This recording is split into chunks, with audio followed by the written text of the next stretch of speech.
Hi friends, இன்னைக்கு என்ன lunch breakfast பார்க்கலாமா? முதல்ல பிரேக்ஃபாஸ்ட் பார்த்துருவோம், அப்புறம் லஞ்சு காட்டுறேன். தோசைங்க. தோசைக்கு வந்து சூப்பரான ஒரு கார சட்னி, கருவேப்பிலெல்லாம் போட்டு அரைச்சிருக்கேன் கார சட்னி. அப்புறம் வந்து கொஞ்சம் போல் மசாலா சுண்டல்,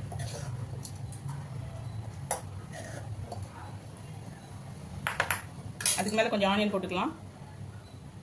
அப்புறம் சூப்பரான ஒரு ஏலக்காய் டீ, பிளாக் டீ. ஓகே, பாய்.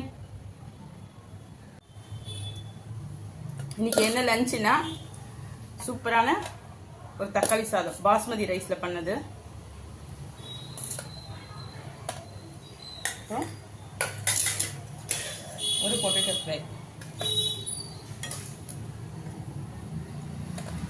அப்புறம் பாயில்டு எக்கு, கொஞ்சம் போல்